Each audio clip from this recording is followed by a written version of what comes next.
Swastiastu, salam sejahtera bagi kita semua. Nama budaya salam kebajikan. Selamat pagi, yang saya hormati Bapak Ibu Kepala Sekolah SMP, SMA, SMA se-Kabupaten Buleleng.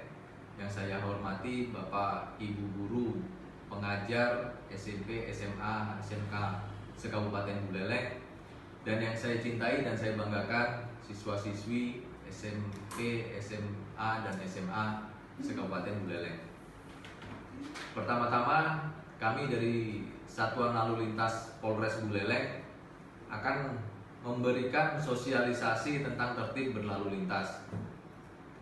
Pada giat masa pengenalan lingkungan sekolah tahun ajaran 2020 ini, kami mohon maaf karena melaksanakan kegiatan sosialisasi ini menggunakan media daring karena adanya keterbatasan waktu, tempat, dan kesempatan karena harus menjangkau kepada seluruh siswa-siswi SMP, SMA maupun SMK se-Kabupaten Buleleng yang dilaksanakan secara bersama-sama.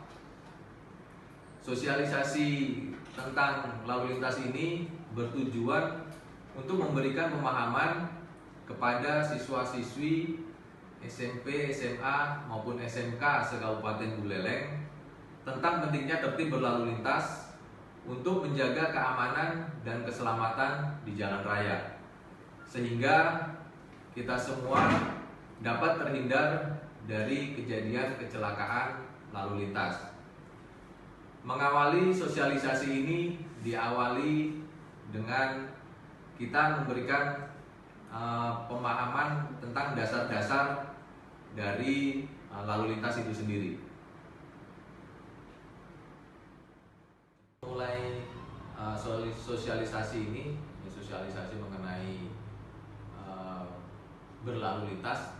Jadi sebelumnya kita masuk sosialisasi, kita harus mengetahui apa yang menjadi dasar dari kegiatan berlalu lintas itu sendiri.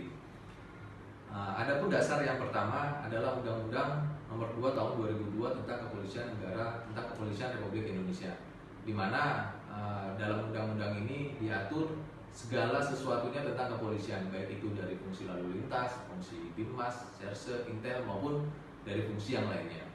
Kemudian ada undang-undang khusus yang diperuntukkan bagi kegiatan berlalu lintas. Dalam hal ini adalah Undang-Undang Nomor 22 Tahun 2009 tentang lalu lintas dan angkutan jalan, di mana dalam undang-undang ini diatur secara menyeluruh dan secara lengkap tentang apa yang menjadi ketentuan dalam berlalu lintas, baik itu dari segi pengemudinya, orangnya dalam hal ini, kendaraannya, maupun sarana dan prasarana jalan.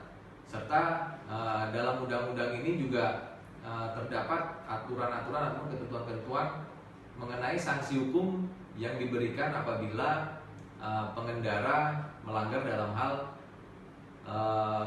dari lalu lintas itu sendiri. Sebelum kita melangkah lebih jauh, ada baiknya kita mengetahui tentang apa pengertian tentang lalu lintas itu sendiri, di mana berdasarkan dari Undang-Undang Nomor 22 Tahun 2009, ruang lalu lintas itu sendiri adalah merupakan gerak kendaraan dan orang di ruang lalu lintas jalan. Ya, jadi segala bentuk kegiatan, baik itu orang maupun kendaraan yang berada di jalan itu merupakan lalu lintas. Ya, sedangkan ruang lalu lintas jalan sendiri merupakan adalah sarana dan prasarana yang diperuntukkan bagi gerak pindah kendaraan, orang, dan atau barang yang berupa jalan dan fasilitas pendukung. Jadi maksud dari ruang lalu lintas jalan itu sendiri adalah bahwasanya segala sesuatu yang terdapat di jalan, ya, segala sesuatu yang terdapat di jalan, baik itu berupa rambu, baik itu berupa marka, trotoar, dan lain sebagainya yang berada di atas jalan itu sendiri, diatur di dalam undang-undang itu sendiri. Ya, jadi segala sesuatunya sudah ada ketentuannya, baik itu tentang pemasangannya, penempatannya, sehingga diharapkan dengan adanya alat bantu tersebut tidak akan mengganggu daya tahan lalu lintas itu sendiri. Kemudian dalam hal berlalu lintas kita memiliki atau kita mengetahui adanya beberapa komponen lalu lintas, di mana ada 3 komponen dari lalu lintas itu sendiri. Yang pertama adalah manusia sebagai pengguna, ya. Jadi manusia sebagai pengguna ini sebagai dapat berperan dia sebagai pengemudi yang mengendarai kendaraan ataupun sebagai pejalan kaki yang dalam hal ini menggunakan jalan sebagai tempat untuk berlalu lintas, bergerak dari suatu tempat ke tempat lainnya.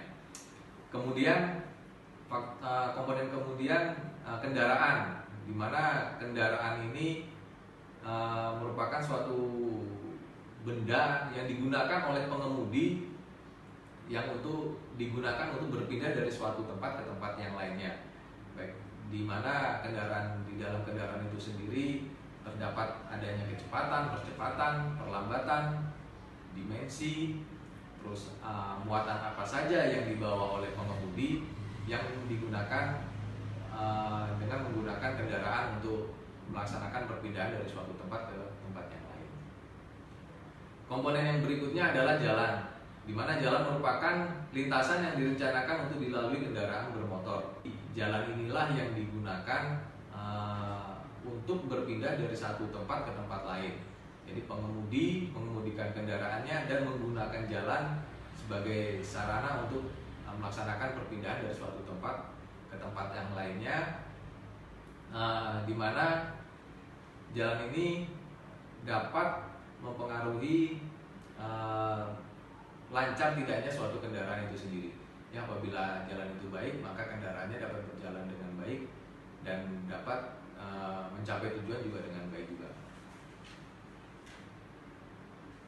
Adapun syarat-syarat, ya, tadi sudah ada komponen lalu lintas yang terdiri dari manusia, kendaraan, dan jalan. Dalam hal ini manusia sebagai pengguna ataupun sebagai pengemudi, ada syarat-syarat yang harus dipenuhi bagi seseorang untuk dapat mengemudikan kendaraan, ya, di mana kendaraan ini dapat dikategorikan menjadi kendaraan roda 2 dan kendaraan roda 4 atau lebih. Ya, kendaraan roda 2 biasa kita sebut dengan sepeda motor, ataupun kendaraan roda 4 atau lebih yang biasa kita sebut dengan mobil ataupun kendaraan yang lebih seperti truk ataupun bis. Ya, di mana masing-masing jenis kendaraan itu sendiri memiliki kriteria-kriteria atau syarat-syarat khusus bagi kita sebagai pengemudi, mempunyai syarat khusus untuk bisa mengemudikan kendaraan apa yang kita kendarai. Ya, seperti misalnya sepeda motor. Apabila kita menggunakan sepeda motor, ya paling kita harus memiliki syaratnya, yaitu kita harus memiliki SIM C.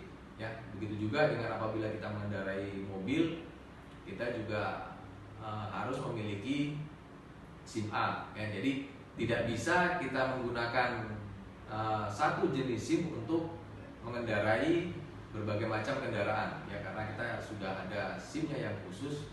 Jadi kita harus sesuai peruntukannya, kita menggunakan kendaraan apa, dan kita mempunyai surat izin mengemudi jenis kendaraannya apa. Ya, di mana ada 4 jenis SIM. Di sini ada SIM A, SIM B, SIM C, dan SIM D. Ya, di mana SIM A itu sendiri untuk kendaraan roda 4 atau lebih, biasanya untuk kendaraan pribadi, sedangkan SIM B itu sendiri biasanya digunakan untuk kendaraan pengemudi yang mengemudikan kendaraan bis ataupun truk. Untuk SIM C digunakan bagi pengemudi yang menggunakan sepeda motor, dan SIM D diperuntukkan bagi pengemudi yang cacat, dalam hal ini bisa dikatakan disabilitas. Komponen berikutnya, jadi tadi setelah manusia sebagai pengendara, jadi komponen berikutnya ada kendaraan, yang dimana kendaraan juga memiliki syarat-syarat bahwasanya kendaraan tersebut layak untuk bisa dikendarai atau dioperasikan di jalan. Ya, adapun syarat-syarat dari kendaraan dan kelengkapannya adalah lampu, Terus ada juga penunjuk arah, dalam hal ini di depan ada lampu seng dan ada juga nanti spion untuk melihat lingkungan sekitar. Terus ada juga pemantul cahaya, jadi apabila pada saat malam hari terlihat kendaraan kita baik dari arah berlawanan maupun dari arah belakang. Dan yang tidak lupa juga harus ada lampu sebagai penerangan jalan ya. Jadi bahwasanya syarat kendaraan sudah ada sejak kendaraan tersebut kita beli ya. Jadi memang kendaraan itu sudah kelengkapannya secara standar untuk kendaraan bermotor sudah ada. Hanya saja mungkin ada beberapa orang yang ingin memodifikasinya, yang ingin merubahnya, bahkan ada yang menghilangkan salah satu syarat dari kendaraan tersebut, yang mungkin karena ingin mengikuti mode ataupun tren, yang bahwasanya sebetulnya kegiatan tersebut melanggar aturan dan yang lebih fatalnya lagi dapat menyebabkan kecelakaan ya, baik kepada diri sendiri maupun dari orang lain sebagai pengendara kendaraan bermotor di jalan. Kemudian komponen yang ketiga adanya jalan ya. Jadi jalan di sini juga ada syarat-syaratnya, bahwasanya jalan yang memang dia yang baik digunakan untuk berkendaraan, bahwasanya jalannya tuh dia harus baik ya. Ada lebar jalannya memadai, lingkungan jalannya juga, kontur jalannya juga, sifat jalan, apakah itu jalannya berupa jalan aspal ataupun jalan hot mix ya. Jadi semuanya ada ketentuan-ketentuannya, yang dimana klasifikasi dari jalan tersebut juga ada ya, apakah itu untuk kendaraan dengan berat tertentu ya. Jadi apabila melebihi dari berat tersebut, kendaraan tersebut tidak bisa melalui jalan itu ya, karena apabila melewati jalan tersebut dipaksakan, maka akan mengakibatkan jalan tersebut rusak. Selain itu ada juga pendukung dari jalan yang lain ya, baik itu berupa rambu-rambu, marka, lampu ya, yang nantinya itu dapat sebagai petunjuk bagi pengendara dalam hal berkendaraan ya, untuk berpindah dari satu tempat ke tempat lain. Dengan adanya 3 komponen tersebut, jadi apabila dari ketiga komponen tersebut mungkin ada yang tidak lengkap ataupun tidak ada, ya dapat terjadi kecelakaan itu sendiri ya. Jadi apabila salah satu syarat dari ketiga komponen tadi tidak ada, sangat berpeluang sekali untuk timbulnya terjadi kecelakaan. Misalnya apabila kita mengendarai kendaraan dengan kita tidak memakai lampu, di mana lampu ini merupakan syarat utama dari adanya syarat utama kendaraan untuk bisa digunakan oleh pengemudi ya. Apabila tidak ada lampu kita gunakan pada saat malam hari, selain kita tidak dapat melihat jalan, di lain pihak lagi pengemudi lain yang melintasi jalan yang sama tidak akan mengetahui keberadaan kita, dan itu sangat berpotensi sekali untuk terjadinya kecelakaan ya, dimana penyebab utama terjadinya kecelakaan adalah dari didahului adanya pelanggaran ya. Jadi segala bentuk kecelakaan yang terjadi pasti diawali dengan adanya pelanggaran ya, baik itu melanggar aturan berupa lampu merah misalnya, batas kecepatan, terus jalan, marka jalan ya. Jadi sehingga dapat mengakibatkan terjadinya kecelakaan ya, dimana penyebab utama terjadinya kecelakaan adanya pengemudi yang tidak disiplin, terus pengemudi yang tidak terampil dalam berkendaraan, terus pengemudi mengantuk saat mengemudikan dengan kecepatan yang tinggi, tidak menggunakan jalur yang semestinya ya, dimana kalau dia berjalan pelan dia harus menggunakan lajur kiri, dan kalau apa mendahului dia menggunakan lajur kanan. Begitu juga apabila kendaraan roda 2 menggunakan lajur kiri ya, tidak menggunakan lajur kanan yang diperuntukkan bagi kendaraan roda 4 atau lebih. Selain itu, kendaraan yang tidak layak jalan yang dipaksakan seperti yang disampaikan tadi mungkin sudah ada dimodifikasi sedemikian rupa yang tadinya ingin mengikuti mode, tapi akhirnya malah dapat menimbulkan kecelakaan pada diri kita sendiri. Jalan yang licin ataupun jalan yang rusak juga dapat menimbulkan penyebab terjadinya kecelakaan lalu lintas. Kemudian saya sampaikan data laka lantas yang terjadi di wilayah Polres Buleleng ya, sebagai perbandingan tahun 2018 dan tahun 2019. Ya, di sini dapat dilihat bahwasanya jumlah kecelakaan tahun 2018 berjumlah 590 kejadian. Ya, sedangkan tahun 2019 terjadi 691 kejadian. Ya, di mana ini ada peningkatan sebanyak 101 kejadian, jadi ada peningkatan sebanyak 17%. Di mana jumlah kecelakaan yang terjadi ini, ya, korban maupun korban kecelakaan ini didominasi oleh pengendara dengan rentang umur antara 13 sampai 18 tahun. Ya, dari rentang tahun ini, rentang umur ini dapat kita simpulkan bahwasanya yang terlibat kecelakaan ya mayoritas didominasi oleh kaum pelajar. Ya, di sini dapat kita lihat dari 13 tahun sampai 18 tahun, berarti itu antara dari SMP sampai dengan SMA. Ya, jadi saya harapkan dengan kita sudah memberikan sosialisasi ini, jadi rekan-rekan, adik-adik di sini, siswa-siswi SMP, SMA maupun SMK dapat lagi sehingga dapat lebih berhati-hati dalam berkendara sehingga tidak terjadi kecelakaan. Nah, kemudian untuk meminimalisir terjadinya kecelakaan lalu lintas, ya, kita dari Satuan Lalu Lintas sudah selalu berupaya memberikan peringatan-peringatan, ya, memberikan himbauan kepada seluruh masyarakat, ya, tidak hanya kepada pelajar namun secara masyarakat secara umum semuanya, bahwa jangan sampai kita menjadi korban kecelakaan, ya, jangan sampai kita menjadi korban kecelakaan yang nantinya akan merugikan diri kita sendiri dan akan membuat keluarga maupun orang-orang sekitar kita menjadi kehilangan.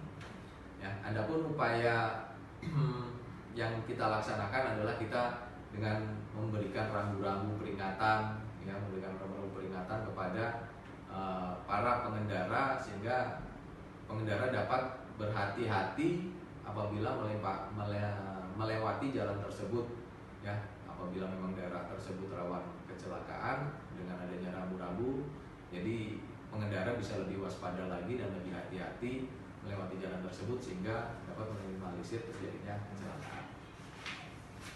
Adapun rambu-rambu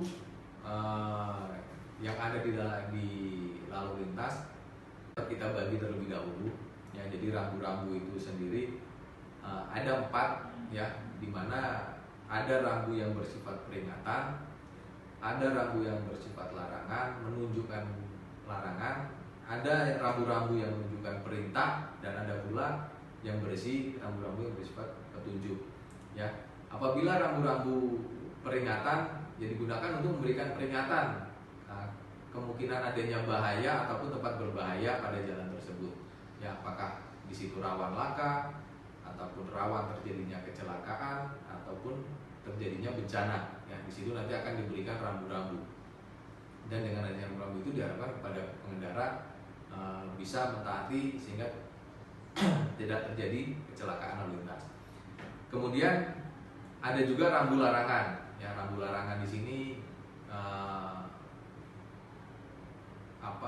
membuat masyarakat atau dalam hal ini pengendara untuk mematuhi.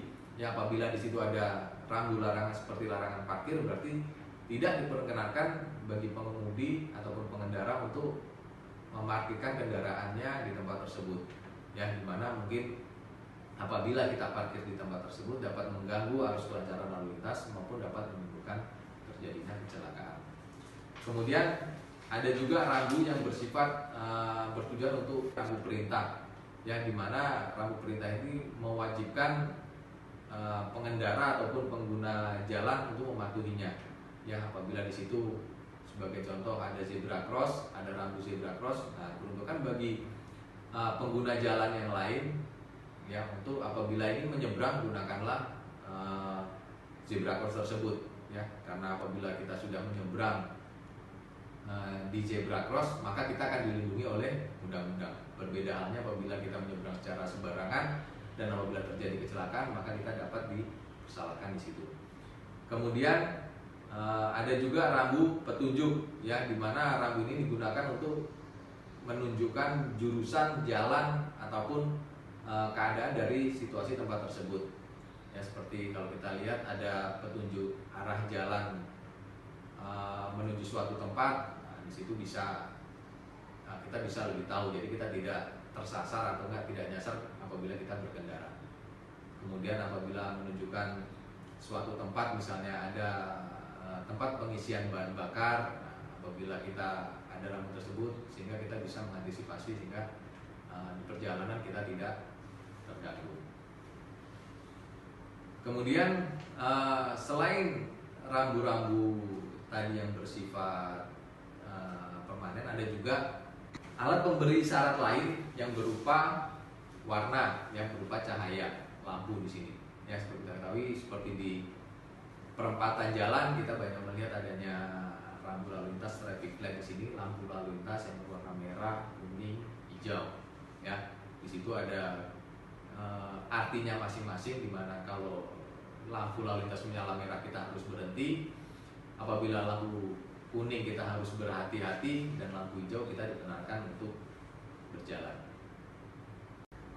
Kemudian selain tadi kita sudah membahas masalah marka, masalah rambu dan juga masalah alat pemberi isyarat yang berupa cahaya maupun warna, kita juga mengenal adanya marka jalan ya, di mana berdasarkan pasal 14 PP 43 tahun 93, marka jalan merupakan suatu tanda yang berada di permukaan jalan atau di atas jalan yang meliputi peralatan atau tanda garis yang membujur, melintang, garis serong, serta lambang lainnya.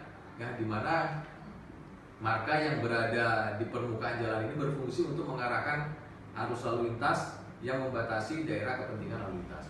Ya, jadi marka ini merupakan berbentuk garis-garis yang berada di atas permukaan jalan. Ya, baik itu nanti garisnya bersifat putus-putus ataupun garis lurus, ya itu memiliki arti masing-masing. Ya, jadi marka tanda berada di permukaan jalan yang meliputi garis, membujur, melintang, serong dan sebagainya, di mana memiliki arti sendiri. Ya, apabila kita melihat adanya marka ataupun garis lurus yang biasanya ada di jalan, di tengah jalan, itu menandakan bahwasanya apabila ada garis tersebut kita tidak boleh melewatinya atau melintasi dari garis tersebut. Ada pula garis putus-putus yang mesti dengan peringatan ada marka di depan dan pembatas lajur. Ya, jadi garis putus-putus ini merupakan pembatas lajur antara lajur yang satu arah maupun yang dari berlawanan. Kemudian ada juga garis kombinasi antara garis yang lurus dengan garis putus-putus maupun kombinasi antara garis lurus dan dengan garis lurus. Jadi dua-duanya garis lurus. Kemudian kita tadi sudah membahas tentang komponen dari lalu lintas, baik itu dari manusia, kendaraan maupun jalan. Nah, sekarang kita memasuki tentang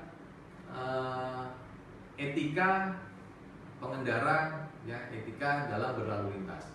Ya, dimana apabila semua komponen tadi sudah terpenuhi, namun apabila kita tidak memahami etika dalam berlalu lintas, maka tidak menutup kemungkinan juga akan terjadinya suatu kecelakaan. Yang dimana etika merupakan suatu kesopanan ataupun sopan santun kita dalam berlalu lintas.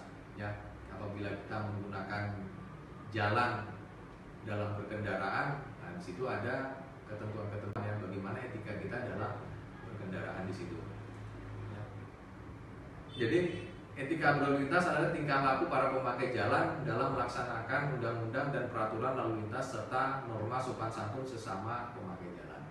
Yang mungkin dapat diberikan contoh bahwasanya etika dalam berlalu lintas apabila kita ingin menyeberang, gitu kan. Kita ingin menyeberang, ya kita harus melihat kondisi sekitar, ya lihat kiri dan lihat kanan, apakah memungkinkan tidak kita untuk melakukan penyeberangan. Ya, jadi apabila memang tidak memungkinkan, ya kita harus menunggu bersabar sampai memang kondisi jalannya benar-benar memungkinkan untuk kita menyeberang. Ya, jadi apabila kita memaksakan untuk menyeberang pada situasi dan kondisinya tidak memungkinkan untuk melaksanakan penyeberangan tersebut, maka dapat menimbulkan adanya kecelakaan. Selain etika berlalu lintas, kita juga harus disiplin dalam berlalu lintas. Yang disiplin ini adalah perasaan taat dan patuh terhadap nilai-nilai norma yang dipercaya, termasuk melakukan pekerjaan tertentu yang menjadi tanggung jawabnya. Yang dimana disiplin ini bahwasanya apabila kita sebagai pengendara, ya kita harus disiplin dalam berkendara. Ya, apa saja yang harus digunakan pada saat berkendara, ya harus kita gunakan. Ya, seperti misalnya kita menggunakan sepeda motor, ya berarti kita harus menggunakan helm, ya sebagai pelindung dari diri kita apabila terjadi kecelakaan. Begitu juga apabila kita menggunakan kendaraan roda 4 ataupun lebih, ya mobil ataupun bisa truk. Nah, di situ ada alat keselamatan berupa sabuk pengaman. Ya, di situ kita juga harus menggunakan untuk menghindari apabila memang terjadi kecelakaan tidak berakibat fatal kepada kita sebagai pengemudinya. Ya, disiplin berlalu lintas sendiri, ya disiplin dalam berlalu lintas di masyarakat ini sendiri, jadi bisa merupakan cerminan dari disiplin nasional, ya. Jadi apabila kita disiplin dalam berlalu lintas bisa menjadi cerminan dari keadaan suatu daerah tersebut. Apabila disiplin lalu lintasnya disiplin, dapat dipastikan masyarakatnya juga pasti akan disiplin, ya dalam segala hal, ya karena segala kegiatan yang berlangsung di jalan merupakan cerminan dari budaya ataupun dari kebiasaan dari masyarakat itu sendiri. Sejalan dengan potret lalu lintas jalan raya saat ini, jumlah kendaraan sangat banyak. Ya kita ketahui setiap hari ada saja masyarakat yang membeli ataupun memiliki kendaraan.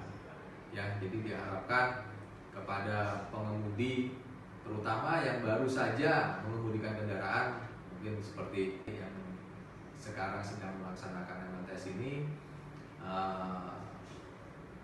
kedepannya nanti mungkin akan membawa kendaraan, silakan untuk berhati-hati, ya menggunakan kendaraan dengan semestinya, ya jangan terlalu terburu-buru, ya, tidak kebut-kebutan, tidak berjalan zigzag, terus tidak mematuhi aturan yang lain, menerobos lampu merah, tidak menggunakan helm, yang nantinya dapat merugikan diri adik-adik sekalian maupun dari orang lain sebagai pengguna jalan yang lain. Terakhir kami sampaikan dari Satuan Lalu Lintas Polres Buleleng, kami akan menyampaikan himbauan keselamatan berlalu lintas di jalan raya, yang dimana kepada adik-adik di sini, siswa-siswi SMP, SMK, SMA yang mengendarai kendaraan, seyogianya sebelum kita menggunakan kendaraan, sebelum kita berangkat ke suatu tempat dengan menggunakan kendaraan, kita terlebih dahulu mengecek kondisi kendaraan, ya kondisi kendaraannya apakah layak atau tidak, memungkinkan atau tidak melaksanakan perjalanan. Selain itu juga kita juga harus memastikan bahwa diri kita dalam keadaan yang sehat, fit, dan tidak dalam keadaan sakit yang nantinya dapat mengganggu konsentrasi. Selalu menggunakan helm, ya dalam berkendaraan, khususnya untuk roda 2, selalu menggunakan helm yang berstandar SNI, yang yaitu ada standarnya masing-masing. Jadi apabila tidak menggunakan helm yang tidak standar, apabila kita mengalami kecelakaan malah dapat menimbulkan yang lebih parah lagi, menimbulkan luka yang lebih parah lagi, karena bukan hanya yang tadinya helm berfungsi untuk melindungi kepala kita, malah dapat melukai dari kepala kita itu sendiri. Kemudian pada saat berkendara, untuk tidak pada saat berkendara tidak menggunakan handphone, ya, tidak mengoperasikan handphone kita, ya, baik itu berupa suara, menelpon ataupun membalas, apalagi kita membahas SMS ataupun WA, ya. Jadi kita harus berkonsentrasi apabila saat sedang berkendara. Kemudian saat mengemudi harus dalam kondisi sadar, ya, harus dalam kondisi sadar, kondisi fit, ya, tidak dalam pengaruh alkohol ataupun mabuk-mabukan ataupun pengaruh dari narkoba yang lainnya, ya. Kita harus dalam kondisi sadar, karena apabila kita mengemudikan dalam kondisi tidak sadar, bukan hanya berakibat fatal pada diri kita, ataupun kepada pengendara kendaraan yang lainnya. Kemudian pada saat di persimpangan, ya, tidak kebut-kebutan, tidak menyelonong saja, patuhi aturan yang ada di situ. Bila di persimpangan itu ada lampu merah, ditaati kapan dia berhenti, kapan kita jalan, sehingga tidak menyebabkan kecelakaan lalu lintas. Patuhi dan disiplin terhadap ketentuan tata cara berlalu lintas. Yang memasuki jalan utama, pada saat kita menyeberang harus lihat kiri kanan. Jadi jangan hanya kita langsung masuk saja, tapi kita harus melihat kondisi sekitar untuk memastikan bahwa kita dalam posisi yang aman. Jadi tidak mengganggu pengendara yang lain untuk melintas. Budayakan tertib, beretika, sopan santun di jalan raya, selalu safety riding dan tidak konvoy, ya, tadi tidak kebut-kebutan, kendaraannya sesuai dengan standarnya, dan tidak menggunakan knalpot yang tidak standar, ya. Jadi gunakan kendaraan itu dengan standar yang sudah ada dari produksinya, ya. Jadi dari pabriknya sudah seperti itu, sudah sesuai dengan standar dan sesuai dengan keselamatan, gunakanlah itu, tidak diganti-ganti kembali. Terus yang terakhir, adik-adik di sini merupakan siswa-siswi SMP, SMA, SMK yang merupakan pelajar di sini yang nantinya akan menjadi penerus bangsa dan penerus generasi ke depannya. Saya mengajak di sini Satuan Lalu Lintas mengajak untuk adik-adik sebagai pelopor keselamatan berlalu lintas. Ya, jadi dari adik-adik sendiri nanti disampaikan kepada rekan-rekan yang lain, kepada keluarganya, kepada orang tua untuk selalu tertib berlalu lintas. Ya, jadi jangan sampai adik-adik ataupun keluarga atau saudara adik-adik di sini yang menjadi korban kecelakaan lalu lintas. Sekian sosialisasi ini yang dapat kami sampaikan. Diharapkan kepada adik-adik siswa-siswi SMP, SMA, dan SMK se-Kabupaten Buleleng setelah mendapatkan sosialisasi ini dapat mentaati segala peraturan berlalu lintas dan melaksanakan apa yang menjadi ketentuan dan aturan dalam berlalu lintas. Mari kita jadikan Bali tertib berlalu lintas. Kami tutup sosialisasi ini dengan para Santi. Om Santi Santi Santi Om. Wassalamualaikum warahmatullahi wabarakatuh.